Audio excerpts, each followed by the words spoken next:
Hey guys, by the title you can tell I wanted to talk to you about barefoot shoes, minimalist shoes, and being overweight and wearing them, and a few things you should know before you make that choice. There's a lot of pickup again on some minimalist shoes, and I think for good reason.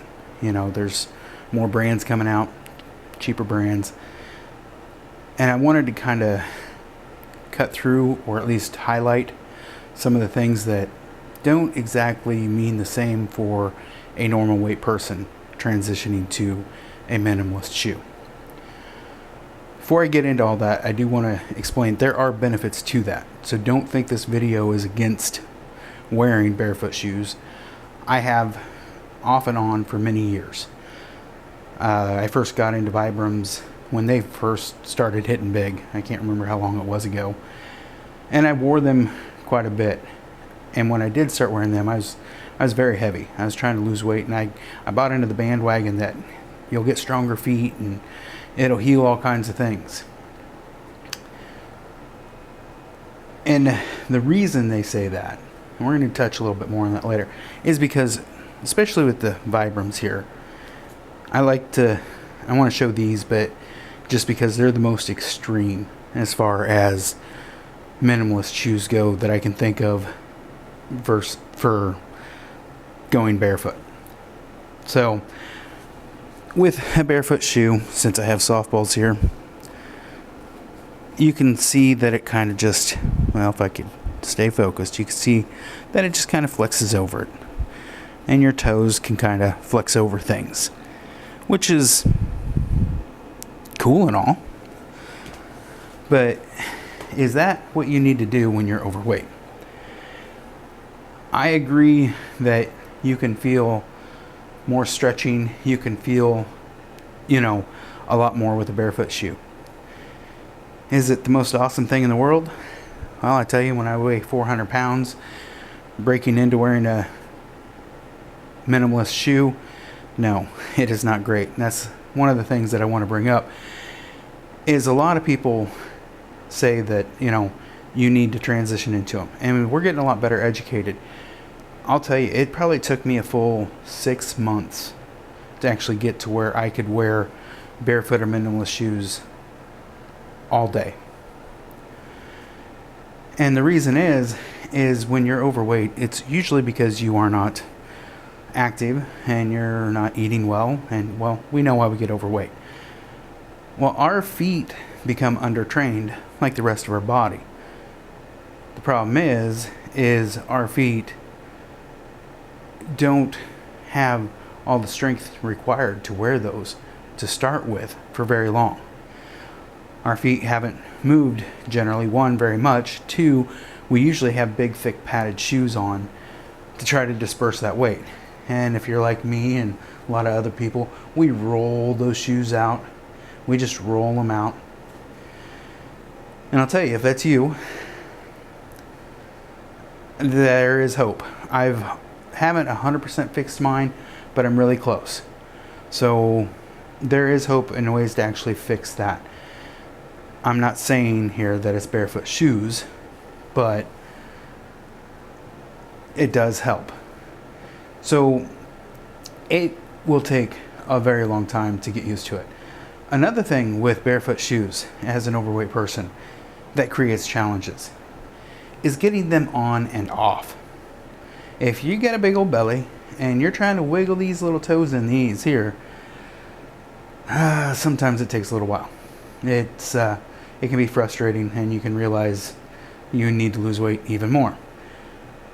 With the other minimalist style shoes that just have a big open toe box, they still aren't always easy, because a lot of them are trying to be so lightweight, so thin, that you don't feel like you have much on.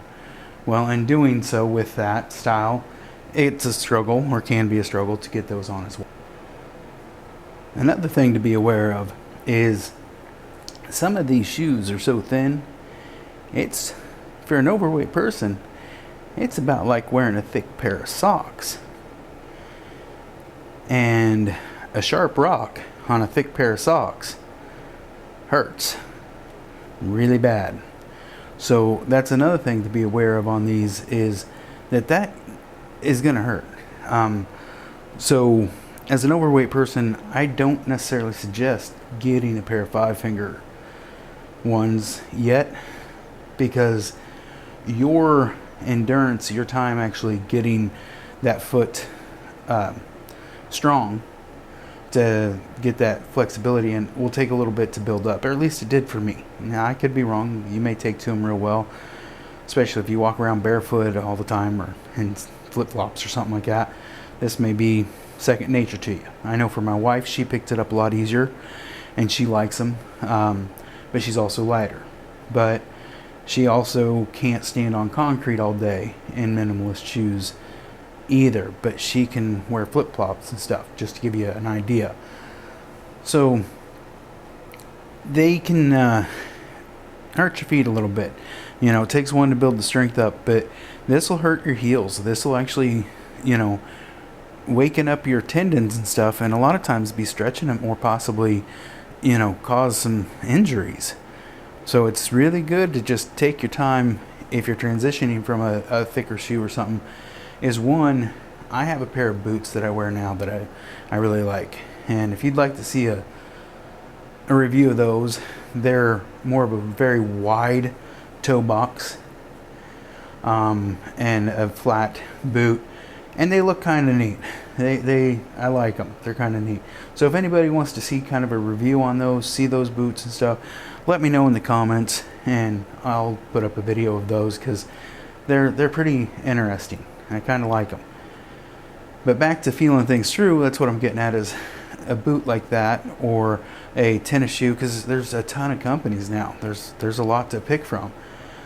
A lot of them have now a thicker sole, thicker material, where these are, I don't even know what they are, 4 or 5 millimeter or something like that. The others go up to like 12 or 15 millimeters. So they're quite a bit thicker. So those sharp rocks don't hurt as bad. Those corner of stairs and stuff don't hurt as bad. But that only hurt for a little while. Now that actually feels good to me. To give you an idea of that, is sometimes just to flex or stretch my foot throughout the day, is I can step on a corner of a step and just kind of give it a little stretch there, and then roll up and give it a little stretch that way. So I find myself, by wearing these, moving my feet a lot more. And also wearing my boots, I'm moving my feet a lot more, which in turn, like the marketing got sued for and stuff from Vibram 5-finger, it does, I don't know if it strengthens up my foot yet. It might be, but I never measured it, and I don't know how you would measure it.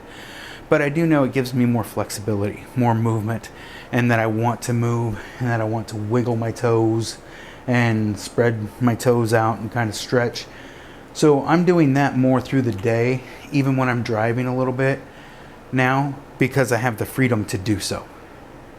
So in that way, it's nice. It feels good. But again, it takes a while to actually get to that enjoyable point. And I'm sure that a lot of people listen to some of the hype that's out there, and it sounds great, but they aren't telling you, hey, this is for a normal person. If you're 200 pounds overweight, that's going to hurt more. Your feet take even more of a pounding. When we're overweight and obese, it takes a toll on our lower body for sure. Feet, knees, ankles, hips, you know what I'm talking about. So take your time. You are going to have fatigue. You are going to have stress. You are going to have aches and pains by transitioning to these. It is a workout and a shoe for your foot. And you have to realize that it's going to take some building up to, some consistency, and just trying them out. Even if you just wear them, in the evening when you get home from work, just throw these on and wear them as house slippers or whatever, and you can always kick them off if you need to. Then again, why not just kick off to your socks and walk around in your socks? Same thing, doesn't cost you have to pay for these. So if it's something you want to transition to, you can do so. Start breaking in your foot, or, to where you can handle it. Anyways, I think that's about all I have to say about that. Take the time to leave a comment. I'm more than happy to give back any information that I have. Leave a like. If you want to subscribe, go ahead. I wouldn't mind seeing 1,000 subscribers, but I have to have good enough content.